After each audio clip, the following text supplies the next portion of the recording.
तो भाई लोग आज हम बात करने वाले हैं लुकिसम के चैप्टर नंबर 418 के बारे में। और पिछले एपिसोड में हमने देखा था जोहान शियोंग यूजिन को किडनैप कर लेता है और ले जा रहा होता है चार्ल्स चोई के पास, लेकिन इतने में ही रास्ते में उसे मैनेजर किम मिल जाता है। तो खैर आज की वीडियो की शुरुआत में हम देखते हैं यूजिन के सिक्योरिटी गार्ड को जिसको जोहान ने मारा होता है। ये बंदा अभी टूटी हुई हालत में रियोहे को कॉल करके कहता है जोहान शियोंग ने विला के ऊपर अटैक करा था, वो चेयरमैन को किडनैप करके ले गया है। रियोहे खुद से कहता है क्या वो बैटरी खतरे में है? मैं जानता था वो अपने आप को खतरे में डाल देगा। अभी रियोहे के सामने खड़ा होता है लाइनमैन जिसकी हालत अभी मार खा के काफी ज्यादा खराब होती है। रियोहे कहता है मुझे अब यहाँ से चलना चाहिए। लाइनमैन अभी काफी ज्यादा पिट चुका होता है, लेकिन उसके बावजूद भी लाइनमैन कहता है नहीं तो तू कहीं भी नहीं जा रहा है। लगता है फाइनली यूजिन किडनैप हो गया है और मैं तुझे बॉस जेक के पास जाने नहीं दूंगा। रियोहे तभी लाइनमैन के एक मुक्का मारते हुए कहता है माफ करना लेकिन मैं थोड़ी जल्दी में हूँ। इससे पहले कि लाइनमैन के ये मुक्का पड़ता तभी यहाँ पे एक बैग उड़ता हुआ आता है और रियोहे के मुंह पे जाके लगता है और ये बैग फेंका होता है ल्यूहा लिम ने। ल्यूहा इसके बाद लाइनमैन को अपने कंधे का सपोर्ट देती है और कहती है हे लाइनमैन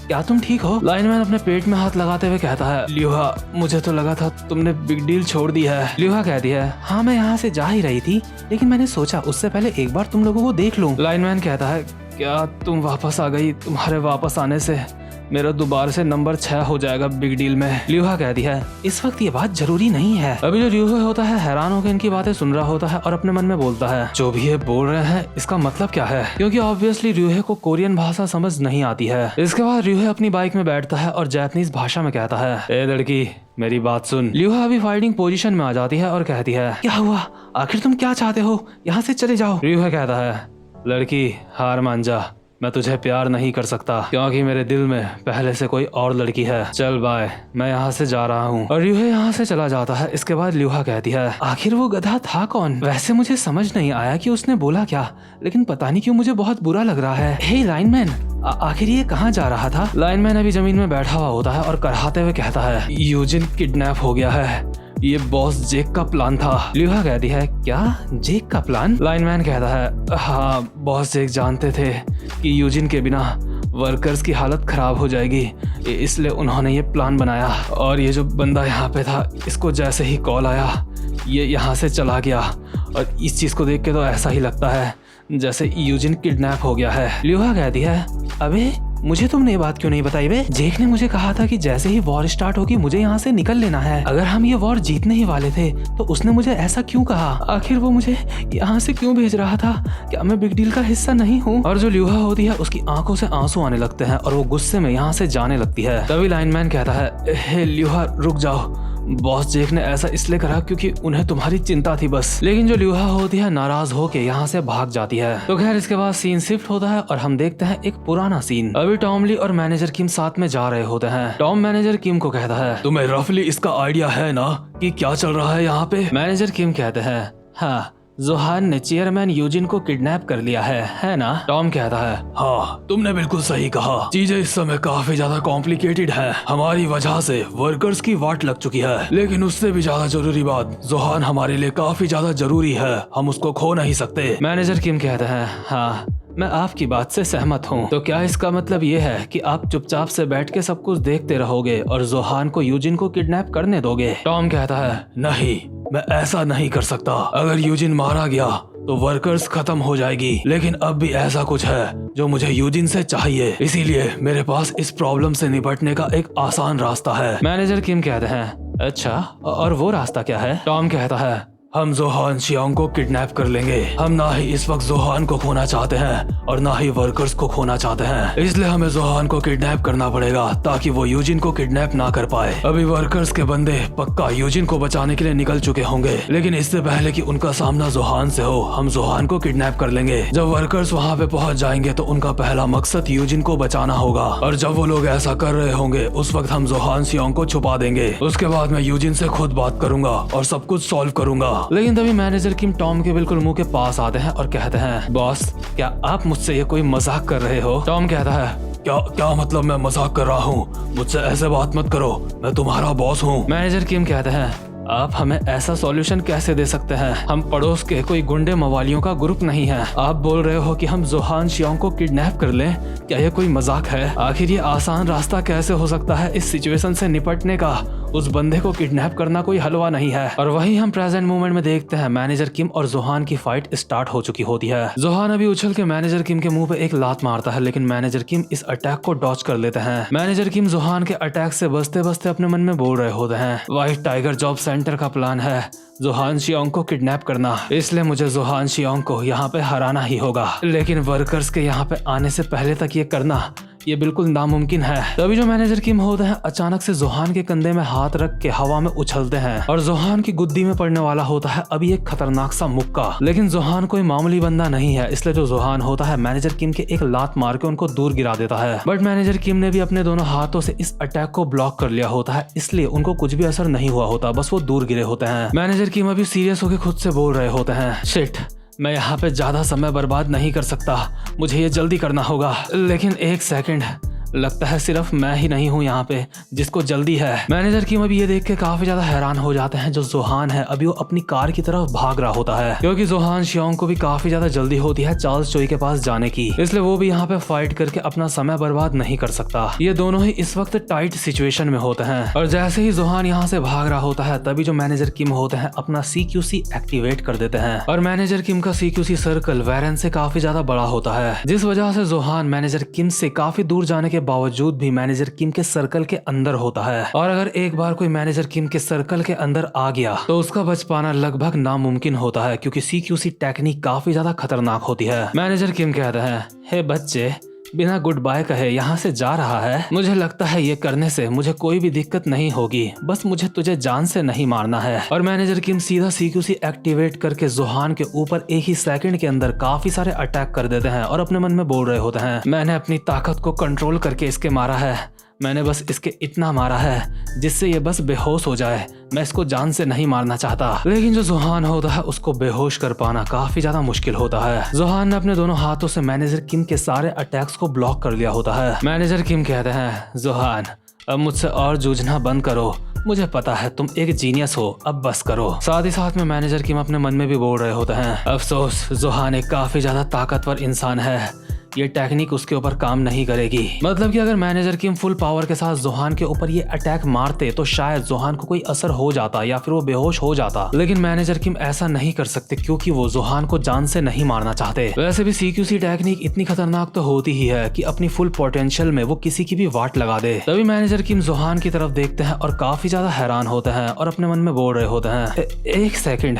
आखिर ये क्या करने की कोशिश कर रहा है। तभी हम देखते हैं जो जोहान होता है वो CQC को भी कॉपी कर लेता है और अभी बिल्कुल CQC के ही फाइटिंग पोजीशन में आ जाता है। लेकिन मैनेजर किम को इस बात का पूरा यकीन होता है कि CQC को कोई कॉपी नहीं कर सकता। मैनेजर किम कहते हैं, फालतू की चीजें करना बंद करो, CQC को कोई ऐसे कॉपी नहीं कर सकता, इसको मेहनत करके हासिल करना पड़ता है, ये कोई ऐसी मामूली चीज नहीं है जिसको तुम बस एक बार देख के कॉपी कर लो। अगर तुम्हें मेरी बातों के ऊपर यकीन नहीं है तो तुम ये अटैक मेरे मार के ट्राई कर सकते हो। और अभी हम देखते हैं जो जोहान का CQC का सर्कल बना होता है वो वैरन से काफी ज्यादा बड़ा होता है। वैरन बेचारा मेहनत कर करके CQC का एक छोटा सा ही सर्कल बना पाता है, लेकिन जोहान का CQC सर्कल पहली बार में ही मैनेजर किम जितना बड़ा होता है। तो खैर इससे पहले कि जोहान ये अटैक मैनेजर किम के ऊपर करता, ये सीन शिफ्ट हो जाता है और हम देखते हैं जायलंग और जेक की फाइट। जायलंग अभी अपने लोहे का डंडा घुमा के मारता है जेक के, लेकिन जेक इस डंडे से भी बाल बाल बचता है। जेक अपने मन में बोल रहा होता है, ये खतरनाक लग रहा है, ये पहले से भी ज्यादा ताकतवर लग रहा है। जेक जायलंग को कहता है,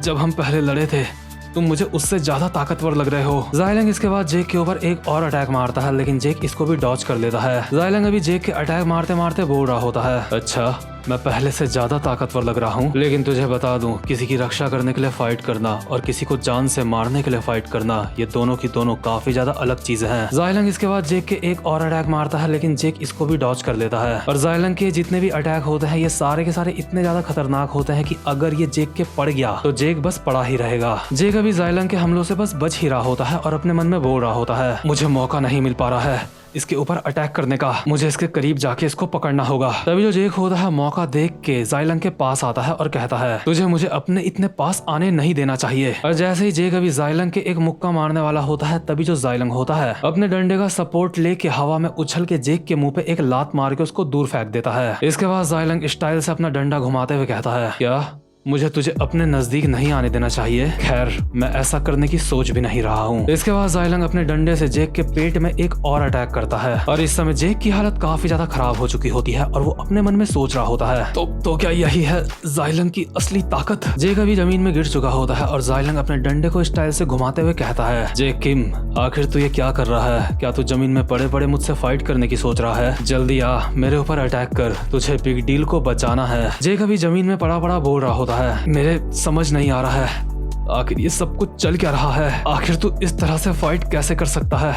मैंने पहले ये महसूस करा था, तू इस तरह से फाइट नहीं कर सकता था। मैंने उस समय तेरी टांगे भी तोड़ दी थी। जाइलंग कहता है, इस समय तू अभी पुरानी बात कर रहा है। जेक कहता है, क्या तू यहाँ पे मुझसे बदला लेने के लिए आ रखा है? क्या तू भी यहाँ पे इसलिए आया है कि मेरी टांग तोड़ सके? जाइलंग एक हल्की सी स्माइल के साथ कहता है, जेक किम, तुझे पता होना चाहिए मैं किस तरह का इंसान हूँ। क्या तुझे कभी भी ऐसा लगा है कि मैं अपनी पर्सनल दुश्मनी के लिए कुछ ऐसा करूंगा? जेक भी एक स्माइल के साथ कहता है, साले हरामजादे, तो क्या ये तू वीवी के लिए कर रहा है? सच में तू एक काफी ज्यादा रोमांटिक बंदा है। और जेक अचानक से जाइलंग के मुंह पे एक बुक फेंकता है और बुक के पीछे से एक मुक्का मारने के लिए जाता है जाइलंग के मुंह पे, लेकिन जाइलंग इस वक्त फुल फॉर्म में चल रहा है। जाइलंग उछलता है और अपने डंडे से जेक के सर में मार के उसका मुंह जमीन में चिपका देता है। जाइलंग कहता है, इसका कोई भी फायदा नहीं है। क्या तू अपने अंदर ये उम्मीद लेके बैठा है कि तुम लोग यूजिन को मार डालोगे? तूने जो कुछ भी सोचा होगा, तेरी उम्मीदें धीरे धीरे करके तबाह हो जाएंगी। यूजिन के मरने से पहले और वर्कर्स के खत्म होने से पहले तेरी प्यारी बिग डील की सड़क तबाह हो जाएगी, उसको कोई नहीं बचा सकता। अभी जेक की तो यहाँ पे काफी ज्यादा हालत खराब हो चुकी होती है। वहीं दूसरी तरफ हम देखते हैं बिग डील के अड्डे में बिग डील के बंदों को, जो अभी किसी इंसान को देख के काफी ज्यादा हैरान होते हैं जो कि सामने से चलता हुआ आ रहा होता है। ये सब आपस में बोल रहे होते हैं, शिट,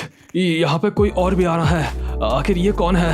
हाँ, क्या ये तो वही है। सबके सब तैयार हो जाओ, ये है गैंगडोंग का लेजेंड एली जैंग। तो क्योंकि एली भी अभी वर्कर्स के ही साथ काम कर रहा होता है, इसलिए वो बिग डील के ऊपर अटैक करने के लिए आया होता है। मामला भी यहाँ पे बिग डील के लिए काफी ज्यादा खराब चल रहा होता है और वर्कर्स के लिए भी। इसके बाद हम दोबारा से देखते हैं जाइलंग को, जो अभी जेक के सामने खड़ा होकर बोल रहा होता है, सिर्फ तू यहाँ पे मुझसे हारेगा ही नहीं, बल्कि तू बिग डील को भी नहीं बचा पाएगा। अभी जो जेक होता है जमीन में पड़ा पड़ा भी कहता है, पूरी तरह से तबाह होने पर भी एक अलग तरह की उम्मीद होती है इंसान पे। अभी मैं जैसी सिचुएशन में हूँ, ऐसी ही सिचुएशंस की वजह से मैं पहले ही कुछ लोगों से मिल चुका हूँ। मैं उन लोगों से मिला ताकि मैं अपने परिवार को बचा सकूं। मैंने उस इंसान से हाथ मिलाया है जिसने ये 4 बड़ी गैंग्स बनाई हैं। अपने परिवार को बचाने के लिए मैंने उन लोगों से भी हाथ मिलाया है जो किसी टाइम में मेरे दुश्मन हुआ करते थे। अपने परिवार बिग डील को बचाने के लिए यहाँ तक कि मैंने उन लड़कों से भी मदद मांगी है। अभी हम देखते हैं बर्न नकल के काफी सारे बंदों को, और शायद यही वो लोग हैं जिनको जेक ने अपनी मदद करने के लिए कहा है। जेक भी इतनी आसानी से बिग डील को खत्म होने नहीं दे सकता, इसलिए उसने भी पूरी तैयारी करी है। इसके बाद जेक कहता है,